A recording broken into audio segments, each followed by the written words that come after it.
Welcome everyone to the 5 Sports Show. Cam Murray about 5 seconds ago says that's more highlights than I thought at the start of the season, 6 games in. And I think as you sit here with us tonight, that's sort of what we're going to talk about today. Where do things stand as we get through the first half of Rich Rodriguez's return to West Virginia football? 6 games through, 2-4 are the Mountaineers. Welcome everyone. Atticus Pead here, Cam Murray, Zach Anderson alongside me. Plenty to break down as WVU heads into their bye week this week. Already a few days into it, of course. Guys, we're halfway through. I think our first thought for where things are right now has to go to the most immediate thing, injuries. Right. What week was it? Ohio was when all the injuries started kind of piling up. Jaheim goes down, Jaden Bray. And then Ohio, you have 2 season-ending injuries for 2 of your best players on offense. And I thought about this on the ride in. Like, that Ohio game, one of your main leaders, Jaheim White, the guy that's perennial, like the guy that was supposed to be leading this offense, when your leader goes down, I think that trickles down to a lot of other guys in the team. Not in terms of like, oh, let's stop playing or doing things like that. It just, in the locker room, a leader, when your leader goes down, I think it does trickle down to the entire locker room. And guys feel that, especially with Jaheim White then going down, then Nico going down. And I just think it's, it was bad from the start from the injury standpoint. In the same vein with Nico, I mean, of course, performance on the field, that can be an argument, but talking about his leadership, that's been always his biggest quality as a player, his leadership at the quarterback position. So losing him, definitely a knock to this team. And then the injuries just piled up after that. I mean, we talked about it, Cam, you and me, privately, that it seems like the entire offensive line was starting new guys. You have a new quarterback, you have new running backs, you have a couple new receivers getting time. It seemed like the offensive, injuries piled up. Yeah. And it's bizarre how early in the season there have just been new players in every skill position, pretty much every game. Yeah. And that runs from quarterback, running back, tight end, wide receiver. It's basically everyone who's just had to rotate in and out. Take a look on your screen here. We've got a little list of just some of the main injuries so far this season. Again, these are just some of them. I mean, there are far more people who've been injured than this. I just went for the ones I knew off the top of my head. And this is just offense, too, it looks like. So. Right, mostly offense here. Chase Wilson, of course, missed 1 game. But as you look on there, Nico Marchiol out for the year. Jaden Bray out for the year. Jaheim White out for the year. Those the big ones. Ty Edwards, the hero of the Pitt game. He's been kind of missing in action ever since then. True. Jalen Henderson missed the BYU game. Max Brown, who might have played at quarterback, he's been gone a lot. And again, these are just the main guys, just from the main skill positions, the leaders, if you will. As you heard Cam and Zach mention, offensive line's been in and out. Jamori Robinson finally playing due to the academic and eligibility thing. So not necessarily an injury, but same on this list here. And this doesn't even include the guys who have stingers, who are barely in and out, or rotating in and out all the time. It is just a whole lot of all over the place.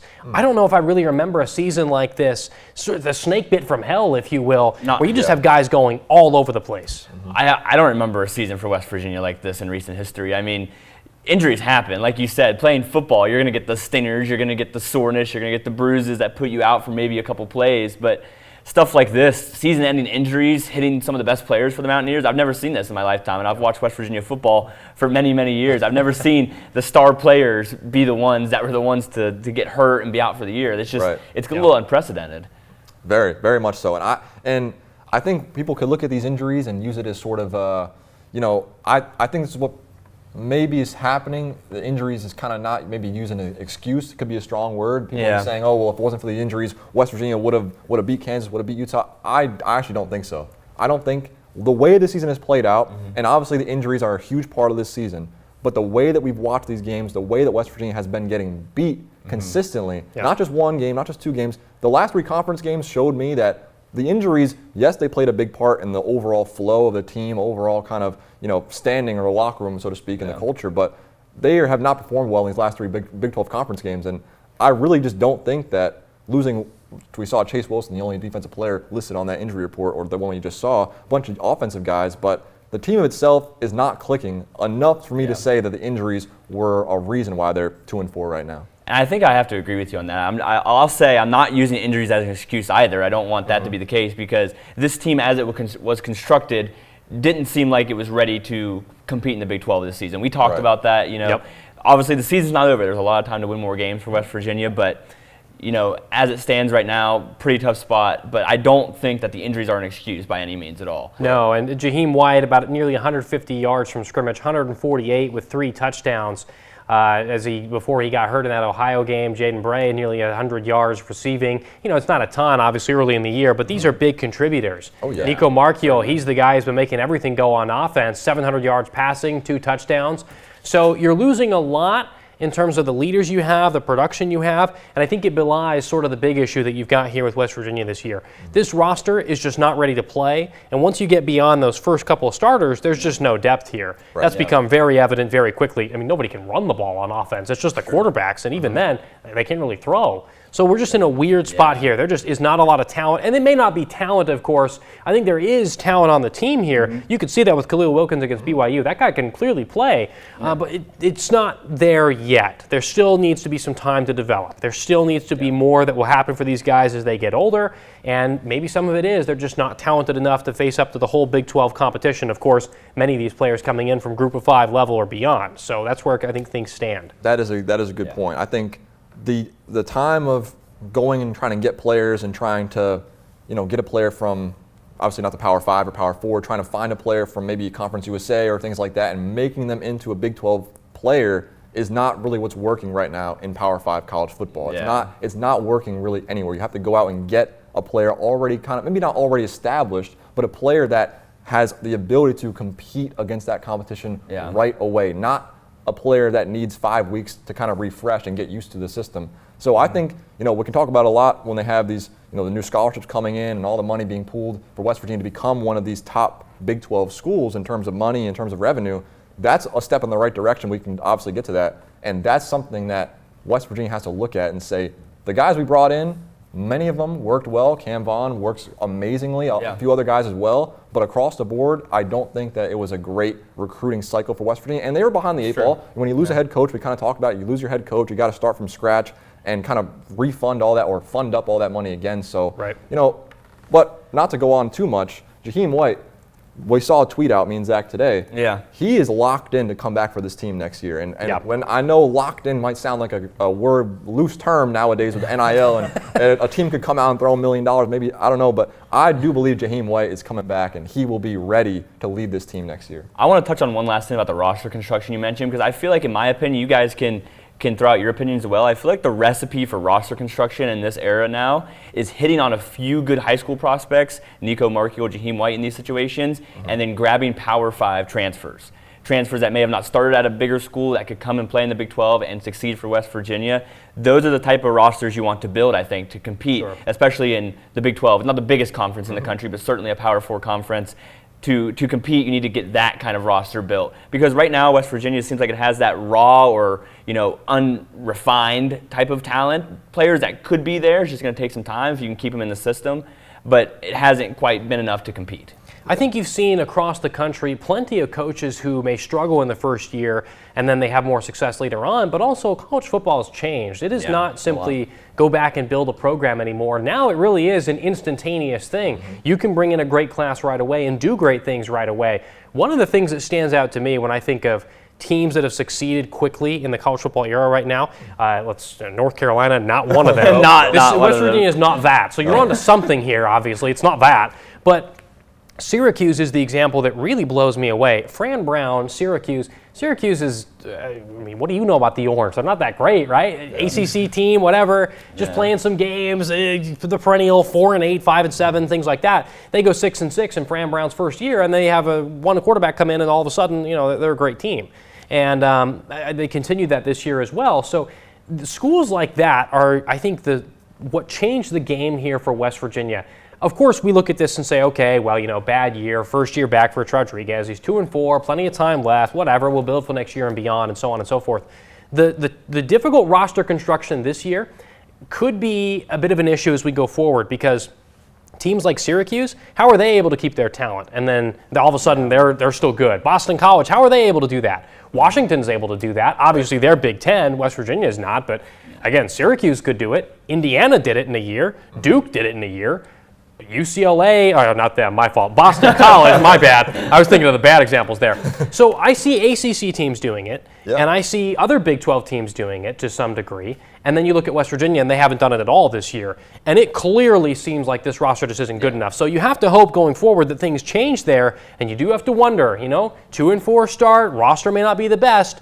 hopefully this isn't a sign of things to come, because college football is no longer now the take 3-4 years to build things up and you're good to go. Now it is instantaneous. And instantaneously, West Virginia, this is a bad team. I think at the forefront of your point is money. I think we both can agree with that, or all three of us can agree with that, because money is what West Virginia needs to supply the athletic programs. And we'll talk about that later in the show as well, the athletic scholarships they added. But money is going to be the forefront of that. The Hope Coliseum being renamed for West Virginia, that was obviously a big revenue thing. That was for basketball, of course. Right. But still, revenue streams is what Ren Baker keeps talking about, getting money for the athletic departments, and football needs that boost in the money department. That's just the bottom line. Certainly does. West Virginia has to compete with the top of the Big 12, of course, in order to remain viable as we go forward. That's the name of the game in college football, right? Money. And again, we'll get there. For now, though, let's look and see what the team's done this year. We look at the stats for some of the things West Virginia has done this year, and frankly, it hasn't been great. You look at the per-game stats on the national rankings here, it's a bit brutal. Obviously, the offense, bit of a mess. 22.3 points per game. You're in the 103rd region there, down with your Kent States and your Bowling Greens and so on. Total offense, a little bit better, 75th. No, not Temples anymore. No Temples anymore. Not Temples anymore. No. I think I had to throw a jab at Cam. He's a Temple alum. I had to throw a jab. Yeah, I think as you look on this screen here, you look at the scoring defense, total defense in the 90s, and you look at that and might think, wow, this is supposed to be a big upgrade to Zach Alley's defense, and you got this. I don't think that totally belies West Virginia's defense for how good they've been. We'll get into why and some more granular stats here in a second, but what stands out to you guys, Cam and Zach, as you look on screen here? I mean, the first thing that jumps out to me right off the bat is you are 95th in the country total defense, allowing 389 yards per game. And then over the last 3 Big 12 games, not on screen, they've allowed the most points in the Big 12. Now, granted, they played 3 conference games. Some teams have only played 2. They've allowed 127 points over the last 3 games. Wow. I'm not a math guy, but that's a lot. An average for 3 games, and that's Big 12 conference. So a lot of these are probably, might be a little bit skewed because of Ohio, Robert Morris. So the offense of stats and defense stats might be a little bit different because he played that first game of the year. But it's just, I don't know if it's the right time right now to be like questioning. Okay, is Zach Alley, is his defense working? Is his system working? But I think it's a good time to start. I think it's a good time to start wondering why this defense has given up 40 points or nearly 40 points in their last 3 games. I think that's where we got to start when it comes to this defense. And regardless of these stats you're seeing, especially all those defensive stats in the 90s, I mean, it seems like just the eye test that the West Virginia defense plays well. Of course, the last few games allowing, I think the quick math there, to your point, is like 32 or 33 points a game in those last 3 games, in my head at least. So it seems like by the eye test, the defense has played well up to that point, and then Big 12 conference play started and the defense unraveled. The offense isn't showing up. As you see, 103rd in scoring offense with 22 points a game. That kind of jumped out first to me, Cam, is that 22 points a game seems decent, at least, and ranking 103rd in college football. That's just how college football is. It's high-powered, high offense. You got to have more than that. If Rich Rodriguez is known as this offensive guru that does all these offensive things on that side of the ball, 22 points a game ain't going to cut it in this era. No, and I think when you guys talk about the defense, again, Zach already mentioned it, the defense sort of passes the eye test when you watch it, and they force a good amount of turnovers. 12 sacks, they're forcing a decent amount of turnovers. That's definitely an improvement over last year's defense. 100%. So the defense, I think, is clearly better when you watch it, but for me, it's that offense. The offense is so poor that the defense just may not have the time to really rest and get the things they need to reset and then sort of continue things from there. West Virginia on first down, they're giving up. So they're okay on first down. They have 117 total first downs. That's 45th in the country. That sounds nice when you say it like that. But it's their third down offense and fourth down offense. Exactly. Third down conversion? Third down offense. This isn't on screen. They are 126th out of 134. They convert just under or just about 31% of their third down conversions turn into first down. And as we all know from watching the games, usually those are happening on after 3 or 4 plays. It's quick 3 and out. It's a quick 5 and out, if you will. It's poor. And I think the defense just has no time to react when your offense is that bad. And I think that relates to the stat we just showed on screen, 75th in total yards, but 103rd in total scoring. Yeah. I mean, obviously they're getting down the field and getting themselves in scoring position. 75th in yards, of course, that's still not amazing, 75th in the country, but obviously the yards are there more than the points are. So where's the discrepancy? Not converting in the red zone, not converting on third down, that's obviously the big discrepancy there. Yeah.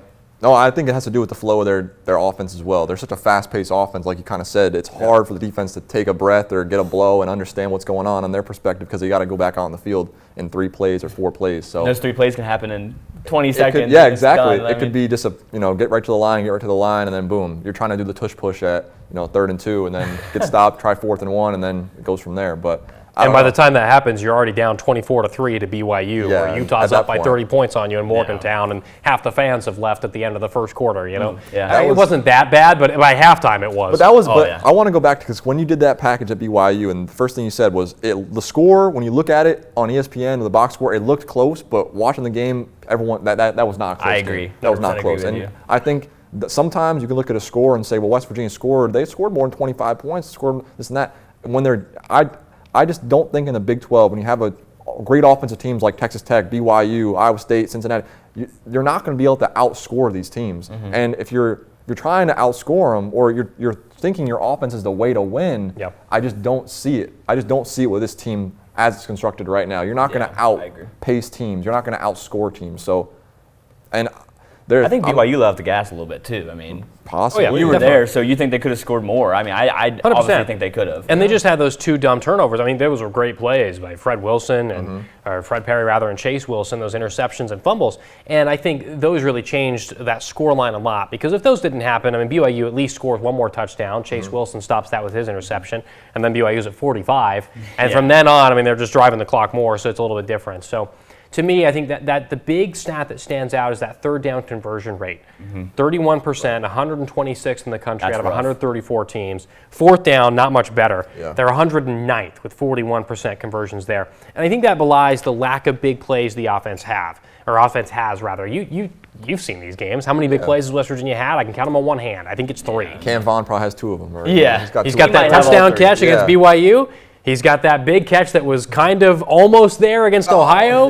Scotty Fox had a run against Robert Morris. Yep. We had that one long touchdown against Pitt before he threw those 2 picks. Yeah. And we had that one. Couple runs. Yeah. I mean, other than that, it's the only time when we watch that backyard brawl, when they try to guard Cam Vaughn one-on-one, it seems like everyone's light, like the green light turns on. Like, throw it his way, 50-50. It's either going to be a pass interference or a catch at the end of the day. And that's kind of that's how they move the ball down the field at points in that backyard brawl game, getting those calls.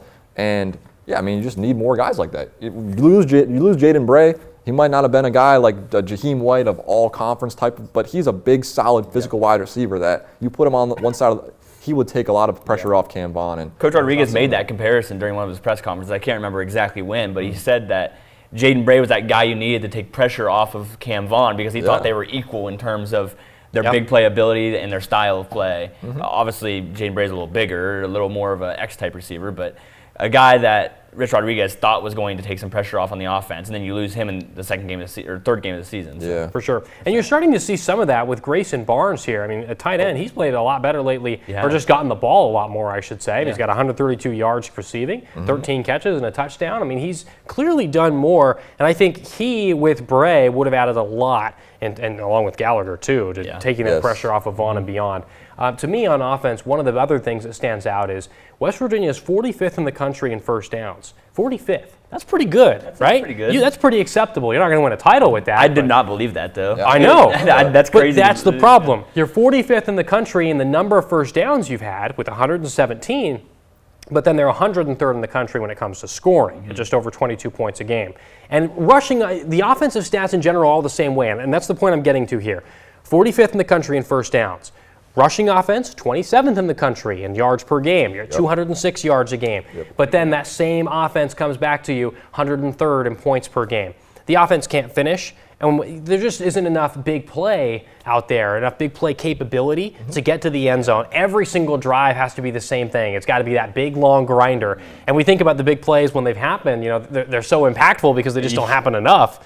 And so those would be great. You just don't get them often enough for West Virginia to actually compete. Do you guys think the passing game is where those big plays would need to come? Because that's exactly what I think. Because we see the conversion rate, at least in terms of scoring and first downs and yards are there, I should say, rather. But scoring is not there. So those conversions, I think the big plays you're talking about that you need are in the passing game. And there hasn't been a consistent enough passer because Nico Marchio was probably the best passer you had. So not a consistent enough passer, and that's been the problem. right? What a weird situation, too. We've not been all three of us together lately. We've been a wide variety of sickness, of travel, and so on and so forth. So we're excited to finally be here talking about this together. We've not done any of this off camera. This is all no prep. We're going for it in terms of us talking to each other. And so I want to get back to the Nico Marchiol thing because it's a weird situation, and it seems like it's just so bizarre. So he has the injury come up, right? He's hurt. We figured that out. Nico Marchiol, you're looking at his stats on screen here. Obviously, he really has been the best quarterback on the team so far. I think that's pretty evident. Wilkins, of course, had the good game against BYU, but Marchiol's really been the guy who's sort of been driving the bus. He's now out for the season with a foot injury, but he wasn't actually here in Morgantown to get checked out by a doctor. First, he goes to Colorado. Right. Yeah. Then he goes to Arizona. And now, I mean, as far as we know, Rich Rodriguez hasn't had his press availability this week now that it's the bye week, but he said after BYU, Marchiol still hasn't been back on campus. Right. It's 2 weeks now. This is really, really strange. This is my one question. I don't know if it's a college rule. I don't know if it's something that is like, mandated across the board in NCAA college athletics, but as a program, I don't know if to allow a player to leave your training facility, or have team doctors, you have trainers. That's what kind of the team is for. The stadium's right beside the hospital. That's what it's for, and that's what I was wondering why. Now, of course, he's from out west. Okay, specialist. He's going Arizona family, right. And to me, it just seems like it was a little bit fishy. The fact that he was able to go see a specialist out in Colorado during the season when that's what the trainers are there for. And I mean, Rich Rodriguez, he says a lot. He didn't say a lot about what happened in the situation, but he did say we've got incredible medical staff, we had incredible trainers, and I just was very confused as to, first of all, why he was going to Colorado in the first place. Why they would allow it? Because at that point, once you go to Colorado and another doctor comes in, they give their opinion. Well, what is the team supposed to do in that position when the doctors from Colorado or wherever say, no, you can't. No, he can't play. He's got an injury. That to me was a major sign of there's some shakeup coming, and it's it's the new age of college sports. You're not going to knock Nico. You're just going to knock the situation of what goes on across the board. Yeah, in terms of that, there's no foul play there. As a college player, you're allowed to go see any doctor you want. You have to have health coverage, of course, and if they're out-of-pocket costs, you may have to pay those personally or with your family or whatnot, but you're allowed to go see anyone you want. So there's nothing foul play done there. It's just odd. It's just strange. And of course, he may actually have a serious foot injury. We don't know. Nobody's going to know unless you release the X-rays, of course. But at the end of the day, it is strange how he's not been seen on campus, and it's strange how, of course, immediately after the injury is announced, On3 reports immediately after, he's transferring at the end of the season. Yeah. So I think everyone, you sort of put one and one together and go, okay, injured early, nobody in Morgantown can see it, transferring at the end of the season. All right, I mean, we kind of get it, Yeah. So at the end of the day, I'm not sure. How do you guys feel about that? Does that feel like Nico Marchiol's doing wrong by the school, or they're doing wrong by him? No, I actually don't. I would say this though, and this is just how I feel about it. Obviously, no wrongdoing by Nico, like you said. You can do what, he do what he wants and that sort of thing. It's just a new era of college athletics, and that's how it is. Now I'll kind of turn this over to Zach a little bit. If they didn't win that backyard brawl, I think we'd be seeing a lot more comments about this. I think we'd be seeing a lot more negative comments about this. But since Nico Marchiol brought the Mountaineers, and they won the backyard brawl, and now there's no more backyard brawl for the next 4 years, I do believe that kind of softens it for a lot of fans. They can look at it and say, what an incredible leader, this and that. And he was a great leader. There's a lot of good qualities. He was a guy that sat behind Garrett Green and waited for his turn. And when his turn finally came up, unfortunately, injuries happen. But he's clearly talented enough to play. Oh yeah. And hopefully, if he ends up transferring, hopefully stays away from the Big 12 and West Virginia has to see him. Yeah, true. But I want to just ask you, if he didn't win that backyard brawl, how do you think the fans would take it? Well, first thing, Cam, he actually won 2 backyard brawls, in fact, as a starter, one in 23 and in 25. So West Virginia fans, I'm sure, love that. And there's lots of great qualities, like you said. I mean, he's obviously talented as a player. Me personally, I think it's okay for him to, like you said, it's a new era of college sports. He has the right and the liberty to explore other options when he feels he's talented enough to go play somewhere else. He has an injury here. He thinks we're just going to take him at his word here. He thinks it's going to end his season. He's underneath the redshirt limit. Take your red shirt and go try to play somewhere else because you think you're talented enough to do that. I can't take anything away from the guy for that reason. Yeah. But fans in that term, I think they will also understand it for the fact of what he did do at West Virginia. Like you said, I think it comes back to him waiting his turn, being committed to the team for this long, starting, stuff happens, doesn't quite work out the way you want, and leaving the program, exiting stage right. I think that's something that the fans will understand, at least from my perspective. Yeah. I think so too. I think at the end of the day, it might feel a little different, the pay for play, the mercenary thing, if you will. Yeah. Mark Hill, though, showed a lot more loyalty than I think most college football players would, staying for true. those full 3 years. And clearly, the guy can throw it. He can very likely throw it better than Garrett Green to some degree. And at the end of the day, if it were my kid, if that were me, I'd have no problem doing that too. You got to go wherever's best for you. And if you're Mark Hill, if you're going to have any chance getting to the next level or doing anything long term as a quarterback, you got to go where you're going to go and where it fits for you. And clearly, West Virginia doesn't really fit for him. Rich Rodriguez never fully embraced him. Yeah, and that's okay. I think on both sides. It may be there's fault on both sides, of course. Mark Hill didn't play to the best visibility. Rodriguez's system doesn't really fit him either. But at the end of the day, you got to do what's best for you. And I think if it were all of us in our careers, if it were our kids, we'd say the same thing. Hey, man, go get yours. You're absolutely it's right. generational wealth on the table. You go for it. Yeah. So, you're right and like you've mentioned, Cam and Zach already, you won 2 backyard brawls. You're going to feel okay as a fan about that. That's a pretty great parting gift to leave you. Without he didn't do much in the 2023 backyard brawl, but in the 2025, he came in and managed it, baby. He came in and managed the game. I guess he kind of did that for the 2025 backyard brawl, but things went a little better his way that time. So I think as a fan, they will certainly understand that. But the offense just didn't quite work. I think we both could just see that, that his skill set didn't quite work with what Rich Rodriguez wanted to do on offense. He wanted someone that was mobile. Nico Markio is a big fella. I'm not going to lie. He lost some weight into the offseason. He's a big guy. He couldn't quite run the ball as well as Rich Rodriguez probably wanted. Sure. He was the best passer, so you put him in there for that reason. So offense didn't quite suit his talent. Maybe and hopefully he'll go to a program that can work more towards his skill set. Yeah. Now, if you look at the other quarterbacks we've got on screen here, I got a second graphic about all of those guys. You got the other 3 quarterbacks here all mashed up into one. Scotty Fox, Khalil Wilkins, Jalen Henderson. You see their stats on screen here. It's not the best. Yeah. Now, rush yards, of course, is the big thing, of course. Khalil Wilkins had a far better game than his stats would indicate against BYU. A really strong performance at a really tough environment for your first ever game as a freshman especially. Yeah. But as you look on screen here, 46% completion percentage, 400 yards rushing. It's pretty clear West Virginia is going to be rather one-dimensional the rest of the way. Because when Wilkins and Fox throw the ball, it's a pick. When Henderson throws it, it touches nothing but air. So or the grass. Or the grass. And so not a lot to look forward to, I think, in the passing attack as we go forward, Cam. I agree with you on that. When we saw – and we've seen all these guys in different spots, show and have that one shine of, oh, this could be the future. This could be it. This is what West Virginia's been waiting for. And it's just been that one moment. Scotty Fox, Robert Morris, Jalen Henderson had a good game against Kansas. Khalil Wilkins got starts against BYU, has a decent game. But it's like there's not one guy. If those 3 guys could come together and form one quarterback, he'd be a pretty good runner, but still not. You're not getting much of the passing game. Developing as a passer. Right. Yeah. I think that's. And they have these 3 guys. It's probably going to be go out in the portal and try to find a passer this year. I think it'd be irresponsible if West Virginia didn't go in the portal or didn't at least look in the portal to find a guy that might not be as mobile, but you have to find a guy that can throw the ball. This is no more of just hand the ball off to a running back and have him run 40 times a game or 30. We saw Ty Edwards do it in the backyard brawl with 30 carries, but that's not the era of college football, especially in the Big 12. All these high-scoring teams, you cannot expect to just drain the clock and run the ball out and win against the Texas Tech or a BYU. You got to find an experienced passer to the very least compete with this group.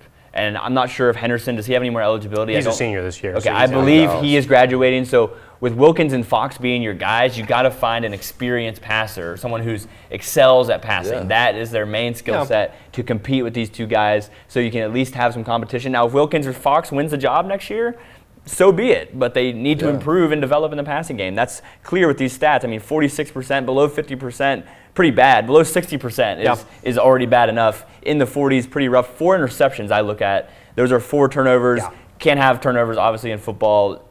Major negative. But then the rushing game. Atticus, I told you whenever you came back from BYU that I had never seen a quarterback for WVU. Now, I was 5 years old when Pat White was playing for the Mountaineers. But I had never seen a quarterback for West Virginia run as much as Khalil Wilkins did in the BYU game. I think he had 23 carries in that game, just himself. So he did. That's going to be the mantra, it seems like, for the rest of the year. And I think as you go forward from here, look, if Fox or Wilkins wins the job, great. I think they've all shown flashes of something. Yeah. But you could see the difference from Wilkins and especially Fox up against Bear Bachmeier at BYU. That guy's a true freshman, and that just looked like a whole other ball game out there. True. So, and Bachmeier may, of course, be very, very talented. So you're going up against a different level of competition there. But as we go forward, it could get interesting. You'll have to see what you can do from here. Clearly, no definitive answers have been given so far. Yep. Who do you guys expect starts next week at UCF out of the bye week? Khalil Wilkins. Yeah, I think it has to be They're Khalil gonna go Wilkins. with him. Yeah. There's no reason not to. I just think he played in a tough environment, and BYU's one of the most, not to toot your own, not to, give any glaze to BYU, but there's a pretty tough environment. I watched on TV. It looked pretty tough in the videos on Facebook. I'll say that. It's tough to play at BYU. I've never played there, but I can just say it looked like a tough environment to play for your first game. So I think they give Khalil a shot next week against UCF, and that's one of the last, in my mind, UCF and Colorado are the 2 wins West Virginia needs to get. If they don't win against UCF, okay, I think those 2 rosters are pretty evenly matched. Colorado, same thing. Those 2 games are probably the ones where it's like, win this game. We need to win this game for confidence. We need to win this game just to show that we're not going to get pushed around by the Big 12 conference schedule. Because you lose that game, you have the potential of going 0-6, 0-5, or 1-5 in Big 12 conference play. Not good. Can't happen. And Zach, you agree Wilkins is starting next week? Yes, I also agree Wilkins should be the starter. I don't see any reason that he shouldn't be the starter. Those 2 turnovers he had against BYU, one of them was, of course, that drop ball down the sideline from Cam Vaughn that ended up being an interception. Yes. So I know that graphic we just showed had him 4 interceptions. Really, it should be 3. So talking about that number, you can put those turnovers aside and see that his running game was something to build on, something that you could work towards for the rest of the year. So definitely have to rely on Wilkins. Fox, he's the freshman. Of course, Wilkins is only a redshirt freshman, but true freshman for Fox, I believe. So Wilkins seems like the guy who's a little more ready. They both need time, but I think you've got to rely on Wilkins right now. That's the best option you have out of this room. So we'll see what West Virginia can do as they go forward. You look at their overall schedule so far as we turn our attention there. West Virginia's got the 2 wins, of course, against Pitt and Robert Morris, but the conference play has really been, I think, the big issue, obviously. If you're a fan, you look at your schedule there. I mean, you got winnable games on the schedule. UCF up next. That is the game you'll be hoping to win here. Relegated to the HBO Max, if you will. I'll be honest, HBO Max, pretty good quality for their broadcast. I like them. I was surprised by that announcement. I didn't even know they had college football games on TNT. I didn't know TNT did college football either, but apparently the Big 12 must have a contract with them. Oh, they're solid. Yeah, no, they do. Yeah, I didn't know that. But they're very good. Definitely some winnable games, Atticus. Yeah, definitely. If you look at the schedule there, I mean, Houston on the road, you got to exercise those Hail Mary demons a couple years ago. And as Cam mentioned, Colorado, probably the other one you're looking to win here. Yep. When you look at Arizona State and Texas Tech back-to-back, that's how you end your season. I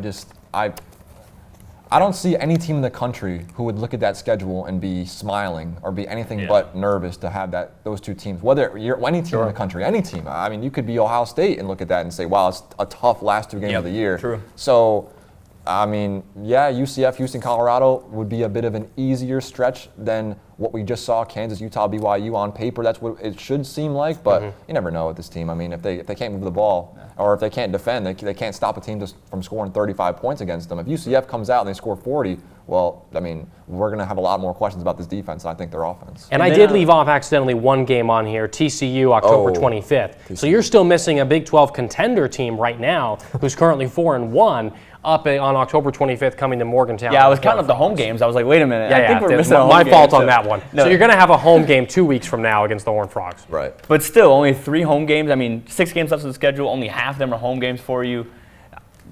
Playing at UCF or in Orlando, at Houston, and then you have to play the defending Big 12 champs in Tempe, Arizona. I mean, those are really tough games. I mean, even UCF and Houston. UCF is known as the bounce house. They're a loud environment. They're going to be another raucous environment, just like BYU was. That's not a gimme. And Houston on the road, I mean, we saw what happened with, like you mentioned, with the Hail Mary demons. So, and then Colorado at home, that's one that I think that's the one you need to win for sure. Absolutely, that you can't drop that one. And then you get Texas Tech at home, but I don't think it matters. Texas Tech is a great team, so. It's a really tough stretch. Like you said, any team in the country could look at this schedule, like you said, Cam, and not be looking forward to that. That Texas Tech one, oh, sorry. No, you're good. Go for it. I was going to say the Texas Tech one, if Texas Tech remains one of the top 10 teams in the country, they're on their way to be in the Big 12 championship at the end of the season. That game in Morgantown could be like a possible look-ahead game for Texas Tech. I'm not saying they're going to come in Morgantown and not take it seriously, but if they're a Big 12 championship team, they're going to use they might not be as focused in that last game of the season. So that could be one game West Virginia could show some more shine, maybe not against Arizona State out in Tempe, but that Texas Tech game is pretty interesting to me. And you do get a bye week before that, so you get your nice little Thanksgiving break, if you will. Yeah. You come back at Thanksgiving week, and then you do your thing here. So hopefully you can get something on the Red Raiders. Who knows? So I think as you look at the schedule here, and as you look at what's happened so far, plenty to improve for West Virginia. Of course, nobody's satisfied with where things are. Plenty of misery out there. It feels a lot worse if you lose that Pitt game. I mean, really, West Virginia hasn't shown a ton. They have shown something. And the Pitt game and BYU games were the two games where they showed some elements of, okay, things are going to work out at some point. Now, as we go forward from here, of course, you're playing a lot of good teams, and you get the 5 away games in the Big 12 this year. You should get those 5 home games next year. So that is honestly what you want. Tougher schedule year 1 for Rich Rodriguez, easier-ish in year 2. We don't know the teams, of course, but or at least how they'll match up in terms of the dates and whatnot, but easier in year 2. I think going forward from here, plenty to fix. Passing offense, of course, the big issue. For me, though, as you go forward, you got to see West Virginia improve in one big area, and that's moving the ball. Because they are, out of 134 teams, actually, I have not shown them this. I'm curious if they know, and if you know at home, off the top of your head. Time of possession has been a big issue for West Virginia this season. Of course, 3 and outs, 4 and outs, 1 first down and out has been all over the place. Are we guessing the ranking? Okay. Yes, we are. Okay, out of 134 teams, where do you think West Virginia ranks? Out of 134 in time of possession, number 1 being the top. One team has 37 minutes per game on average. They control the ball. Is that like Army? That's unbelievable. They're high up there, but they are not the team. Wow. That's number 1. So if you go down, where is West Virginia from 1 to 134 in time of possession? 134 being the least, 1 the most. I have a number that popped in my head, so I'm just going to say it. 112th. 112th? I'm going to go a little higher. I'll go 127. Lower, you mean? I Oh, guess. lower, sorry. Yeah, lower. 127. Yeah, 127. Cam almost nailed it. 129th is Wow. Virginia. Right I gave near him the way too bottom. much credit. Way And too much credit. they are worse than the North Carolina Tar Heels. Oh my So, God. now, of course, you don't judge everything based on what Bill Belichick does. But, it's just been such a colossal catastrophe over there. If you're a college football fan, that's kind of the one you base your Power 4 teams around as the bottom. That's true. Now, West Virginia, 129th, 26 minutes per game is the average for how little they control the ball. And that's really the big problem as you go forward from here. Against BYU especially, West Virginia could have been blown out. They also could have been in that game if a couple more things go their way. But really the big kicker is you come out in the third quarter and BYU controls the ball for 8-9 minutes, running the clock down as you start the second half. And against a lot of these teams, West Virginia just can't control the ball enough. And we've talked about it already. Not enough big playmakers, not enough big plays. So when they do this and they go quickly, Rich Rodriguez has proven this before. You can win without a great time of possession. Because one of the teams lower than West Virginia on this is, ironically, Cincinnati. They're like 134th. But Cincinnati is a Big 12 conference contender because they put up points like crazy. Yeah, West Virginia can't do anything on points. Right. If So you look at the BYU game, 27 minutes, 50 seconds for West Virginia time possession, That's above 32 average. minutes and 10 seconds for BYU. So once again, right around the average you mentioned, that puts above them it slightly.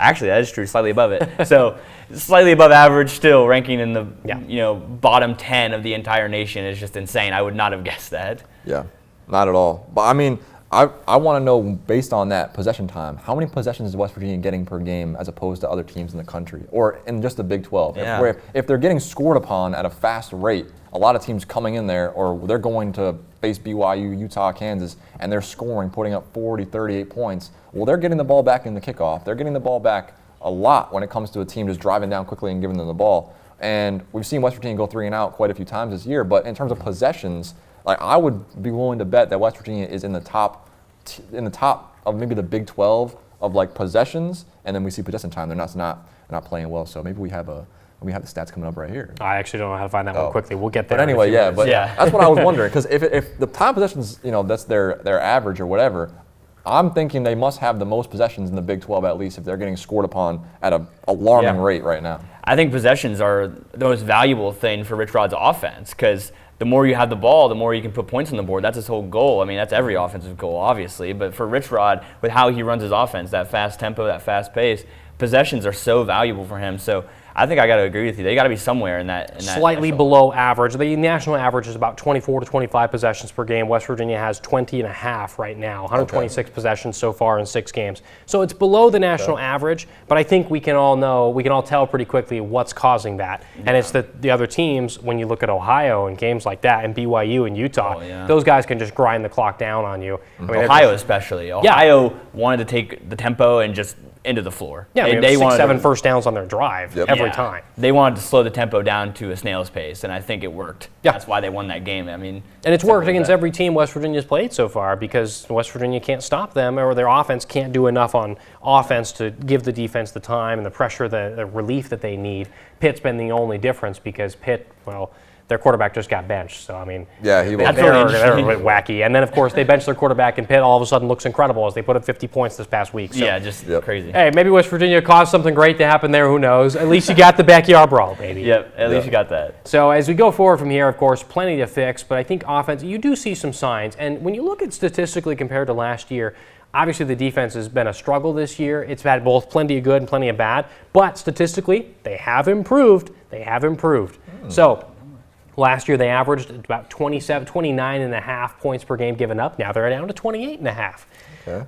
Possessions-wise, or rather points given up, yards given up, slightly less than last year. It's about 10 yards less per game passing, 10 yards less rushing. So it's not a ton, of course, but sacks, a lot better. They got 12 sacks so far. Turnovers forced, they forced 10, and they've given up 11. So that's much better than last year when they had a -8 turnover differential. So I think the signs really are there for Zach Alley's defense, and the signs are there that West Virginia's defense is a lot better. It's just the offense can't complement it, and so here we are now. Yeah. And West Virginia's only got, they've got a good, on offense, when they get to the red zone, they can usually score. They've got, 16 red zone possessions, 11 of those touchdowns, but at the end of the day, 16 red zone possessions is near the bottom of the country as well. And so, again, on offense, they just can't get into a threatening place. And then on defense, when they get the ball, the other team gets the ball, West Virginia is just backed up all the way down the field, and they have to survive a 7-8 minute drive. I think the defense showed up through the first 3 games. I think we agree on that. Mm-hmm. Against Robert Morris, Ohio, Pitt, the defense showed up in those games. Eventually, we felt like that dam was going to burst. That the defense was eventually going to let up those points. Against Kansas, boom, 41 points dropped. So that was going to happen eventually. The offense showed signs of not being quite up to speed. Yeah. And that eventually caught up with West Virginia later into the year and into the Big 12 conference schedule as well. I think the most alarming game this year, since we were there watching it, was the Utah game. Yeah. 27 points in the first half. Was it 28, 27 points in the first half? I believe it was 28. I think it was 28-0 at halftime. And it was like they weren't even, like Devin Dampier, I think he's a good quarterback. He was just the entire first half. I don't think they had to, they don't have many pressures on him that whole game. No, not at all. The Utah offensive line was pretty good, but he was wearing a clean white jersey. When we're watching some of these times, we can look at the stats, but it's like these quarterbacks in the opening drive or throughout the game, aside from Holstein from Pitt, all the quarterbacks, in my mind, Parker Navarro was a run around. He could run around and evade pressure, but all across the board, discounting Robert Morris in the Big 12 conference games, the quarterbacks have looked very comfortable and confident in the pocket. Mm-hmm. There have not been many moments of like seeing Jalen Daniels or Blair Bachmeier struggling to get a first down. These guys are moving the ball down very well. I think the defense, from a culture standpoint, Zach Alley's done a great job to get this team kind of in the right mindset, maybe says the right things in the press conference. Mm-hmm. But when it comes to actually getting enough talented guys on the defensive side of the ball, the schemes you can put a scheme out there and you can figure it out, but it's about the talent. Got to get more guys with talent and experience to play in these Big 12 conference games. And hopefully we see that. West Virginia lost some guys last year on their team that are flourishing now in Big 10 schools, SEC schools. Yeah. Like they had talent last year. They had plenty of talent. And this season is definitely, it's not as talented as they had last year. Obviously, you had guys go to Wyatt Milam, man, in the NFL. There's not a single guy on this roster right now I look at it, not a single healthy guy on this roster who I look at and say, this is a guy that is going to be an NFL guy or a guy that could play in a power two. Like I don't see it right now. A healthy guy. Jaheim White could be that guy, but I'm saying healthy guy, I just don't see it. And we touched on it at the beginning. I think that's the problem. That's the baseline problem is the lack of talent on both sides of the ball. And that was evident that the scheme is there. The scheme I've had some people, some friends, talk about Rich Rodriguez's play calling. That's always a thing with West Virginia fans. I feel like play calling is always a complaint. Oh, that's everywhere. Yeah. That's everywhere. Okay, but the scheme is there. I feel like the scheme is there for both sides. It just hasn't been executed because the talent isn't quite there. The talent to play at this level is not quite up to par. Yeah, I would say Rich Rodriguez was, and I grew up, I was older than Zach at the time, so I saw Rich Rodriguez a lot at West Virginia and then, of course, beyond there. So I've seen him be plenty angry throughout his career. Against BYU, I mean, he was pretty angry. Let's put it that way. He was mad. Yeah. I think, like Zach just mentioned, a lot of it comes down to the talent level. West Virginia clearly just doesn't have the talent level to do what he needs them to do for the system. And we've seen that system be successful in a lot of places, at Arizona, at Jacksonville State, and at West Virginia before. So it's certainly not outdated. You can clearly see how much Rodriguez loves the team, how much energy he's putting into this. So it really will come down to, is the scheme good enough? I think it's close. If not, it's close. Yeah. And at the end of the day, can you get enough talented people here in West Virginia to do that? And one thing that we'd already talked about and alluded to a little bit, but now West Virginia made a pretty big announcement today that it might go under the radar a little bit, but I think is actually a really big deal for their future going forward. They announced 140 new scholarships today, and that means they'll have 400 scholarships total at the school in the 2026-27 season, and West Virginia's at a full revenue share this year and a full revenue share again 2026-27, meaning the full amount that they can spend on their players and give to their players throughout all sports, that $20.5 million or so. And those scholarships are across all varsity sports, all 18 varsity Not just football. They're increasing the number of scholarships in football and then also the Olympic sports as well. So as you all know, West Virginia's got plenty of great teams in other sports. Rifle, soccer, what is it? Is it cross country? They're fantastic there. I mean, national champion last year. All over the place. So many great programs, but it does come down to football and basketball, of course, your big money makers. And so seeing that full revenue share for this year and next, that's a really good sign for West Virginia, a team that has perennially maybe not been at the top of that Big 12. It's more down towards the bottom in Big 12 compared to their peers in spending. So this, I think, is a really big deal going forward. I think so, too. I think it's just another way of, that's in the article that came out from ESPN. The main subject line that caught my attention was the Board of Governors at West Virginia agreed upon this to give West Virginia the best chance to compete at the top of the Big 12. That's what everyone's been talking about when it comes to, Ross Hodge coming in and saying we want to be competing in the Big 12, top of the Big 12, things like that. Every school, every team at West Virginia wants to be, competing in the same kind of likes where we just rivalry, soccer, nationally ranked. That's what West Virginia fans want, and I think with this money coming in, money doesn't exactly solve all problems. You have to get the right guys in here, the right recruits, right transfers, but I think it's a step in the right direction to see how far they can go with more money in their pocket. There's the old saying that money talks. I think money talks in college athletics right now. So that's the step where they can take to acquire that talent, like you talked about in all sports. And this is a huge deal, I feel like. I mean, it's the big talk from Rem Baker, naming the Hope Coliseum, like I mentioned earlier. All of these things has been leaning towards wanting to compete at the top of the Big 12. And like Atticus said, they've been a bottom feeder in terms of revenue in the Big 12. Maybe not in terms of performances on the field or on the court, but they've been a bottom feeder in terms of revenue. That was something that had to change to compete in the modern era of college athletics. And they may not be, of course, and they may not be the Texas Tech. You can go out and buy a, $15 million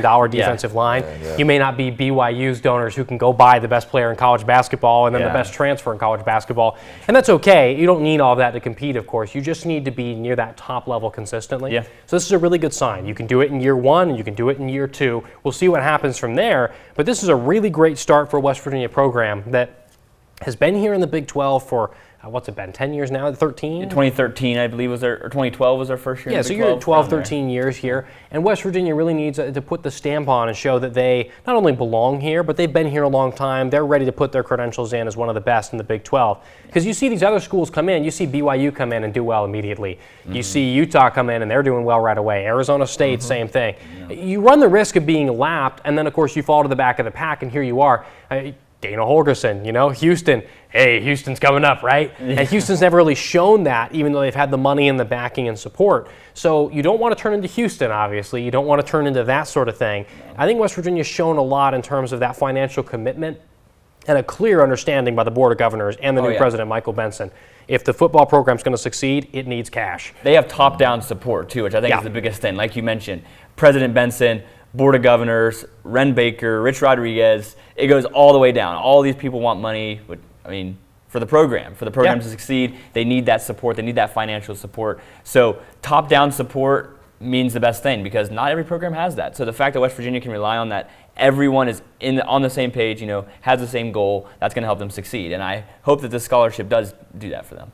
I think as we draw to a close here, the signs are definitely there that there's a strong foundation going forward. Of course, West Virginia may never be the best place out there in the world. It's not going to be in Alabama or anything, of course. But this has been a really, I think, successful. That's a big announcement there with the new scholarships. That's really good.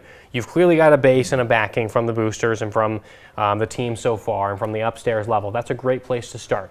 Now we turn the attention to the next part. Can you get the football stuff to work? Can you get the on-field product to work? And there are signs, I think, defensively that things are clicking. There are signs on offense that things can happen. Yeah. We'll see what happens from here. Obviously, start of the season has not been great, but there is hope for the future. So, as we look at the rest of the season here, projections from you guys. Where do things go as we head out of this bye week? 6 games left. What can West Virginia do? What's their final record going to be? Thoughts? Shoot. I'm not a big math guy, but I think they're going to win one game. I think they're going to either win the UCF game or the Colorado game. I don't think they're going to win both. I think they're going to win one game to finish out the year. They're going to have 3 wins on their record. And they could have had 4 if they took care of business in Athens, Ohio, won that game. But I think this team is, at this point, we're in a bye, we're midway through the year. This is a 3-win team we're looking at. Roster-wise, talent-wise, the way that's kind of been playing out, I believe this is a 3-win team. Now, when we just talked about the scholarships and all that money coming in, I feel like West Virginia, with all they have backing them, like you said, the top down, I think they got to go out there and they got to be competing with other schools. Like we see it all the time. The transfer portal comes out. You see the Bama, you see the Georgia, you see a Ohio State logo, you see maybe even a Penn State logo. If there's a kid in Pennsylvania or West Virginia or Maryland or even Eastern Ohio that is a four-star, really good, you have to own that region. Yeah. Like Penn State has done for years. Owned every single kid in Philadelphia goes to Penn State, or Jersey, they go to Penn State. They don't go to Rutgers. You had to make the kids who are going to be going to Pitt or going to be going to maybe Ohio or Maryland, maybe. Yeah, like those schools, you got to take those kids away and bring them to West Virginia because there's no more of this this region has, the players down south are going to go to the SEC. That's no longer. Money's the main factor nowadays. So if you can show you have the money to compete with school, and you shouldn't be losing a player to, you shouldn't be losing a player to Pitt. You shouldn't be losing a player to anyone in Maryland or anything like that. West Virginia's got to own this region. I think if they start really nailing down Ohio, Pennsylvania, West Virginia, Kentucky, Maryland, they can own that region. I think sooner or later we're going to see a lot more great players wanting to come to West Virginia to play in high school and in the transfer portal. You have a really good point. That is a really good point because West Virginia needs to beat out those teams that are equal to them, if you will. Mm-hmm. I mean, maybe equal in terms of their program currently. Now, obviously, West Virginia is not winning this year, but I think they're equal in terms of a program as of a Pitt or as of a Maryland or as of a Rutgers. Yeah. They're equal in terms of those programs in some respects. So I feel like you need to beat out those programs in their regions for those big prospects. That's a great point. Now, in terms of projections for the rest of the year, to get back to that, I'd probably err on the side of 3 or 4 wins. I would say that they could maybe steal one against UCF since UCF last year was one of the worst teams in the Big 12. This year, they're kind of middle of the pack, I think. Yep. Looking at the standings here. They've been all right so far. They're bottom half of the Big 12 in terms of standings right now. But regardless, you go on the road for that game. That's one that West Virginia maybe could steal. You have to beat Colorado at home. I think that's the one that you really pencil in as your last win of the year potentially. So my projection would be 4-8, maybe 3-9. And you want to beat UCF. First-year coach there too, Scott Frost, his second time back in the promised land, if you will. Yep. And you just got to remember, I think the hard thing to keep in mind is there just aren't many coaches who have worked on the second time around. Bill Snyder for Kansas State. That pause for me was intentional. There just aren't many out there. Chris Ault, the Nevada guy, he was good on the second time around. Yeah. And beyond that, it just isn't much. And of course, I'm a bit, jaded, of course, by the coach coming back thing. Gary Anderson came back to Utah State. That was a colossal disaster. So I had a front row seat to that coming from Utah. Yeah. And I think there are lots of other coaches who just haven't really worked on that second time around. There really isn't anyone who's come back and been a colossal success outside of those 2 guys and maybe a couple of others, maybe, if you want to stretch the definition a little. So Rich Rodriguez has a lot to prove here that he can come back and do it in a way that historically has really never happened. and starting that off against a person who's going back to his school, Scott Frost, that's true. his first year at UCF, I think that'd be a big place to start there. A nice little boost. That's what I would say. I think West Virginia goes 3-9. I think a lot of these teams that West Virginia plays are just going to be better. And that is the way it is this year. You've watched the games. You see the talent differential as well. But also, you see some of the positives. Wilkins can string together a good game. I think you're going to get a win out there. And I'm not sure if UCF can be that win. Hopefully it is. It's on the road. It might be tough. Colorado could be the other. Even TCU may be a chance there as well. Won't be easy, of course, but your Morgantown games, we'll see. And if a guy like Wilkins or Fox can build into it, there you go. Yeah. And if Ty Edwards can come back from whatever on earth is going on with him, that'd be great too. And then you can have maybe more of a running game because Clay Ash and Dior Hubbard just ain't had it so far. So you need some more, obviously, pieces. And at the end of the day, it may just not be about this year at this point. You're 2-4. You still got a chance at a bowl game. Nothing's out, of course. College football, anything can happen. Yeah. Maybe you get a couple wins and go on a roll, and there you go. Yeah. But I don't think any of us would have any confidence putting anything on that. I would not put any confidence towards that, especially with how the schedule shapes up. I mean, TCU, they're ranked right now, I believe. No. Inside the top, they're not ranked? Getting votes. Okay, they were ranked, votes, so they must have dropped out. Yeah. But Texas Tech and Arizona State, those are two great teams, like I said, defending Big 12 champion for Arizona State. So the end of your schedule does not look favorable to get a bowl game. You would be lucky to get 6 wins out of the rest of that schedule for West Virginia. At least with all the injuries we talked about, that's obviously hindering against this offense. Defense has some questions to answer. So it'd be tough sledding for that. I think I would predict more like 3 wins. Yeah. Very much so. As we turn the page towards, obviously you got this weekend to enjoy college football without having to watch any Mountaineer loss out there. So we'll see what happens when they can do next week, 1 p.m. against UCF. Let us know. What do you think? Yeah. What's been going on with the team? What are your thoughts? What do you think West Virginia is going to do the rest of the year? Final record going to be? How do you feel about the future? Because when I was in Utah, I interviewed a lot of the WVU fans out there, and a lot of them were pretty positive. Obviously, the standard, boy, this team ain't very good this year. This could be kind of rough. But I think a lot of West Virginia fans feel good about the future. That true? You let us know in the comments. Yeah. We're excited to hear from you guys, and as we go forward, look for us back next week as we get you ready for UCF out of the bye week. For now, that's it for us on the 5 Sports Show. Have a great night, everyone. We'll see you as WVU goes back on the road to play UCF next week.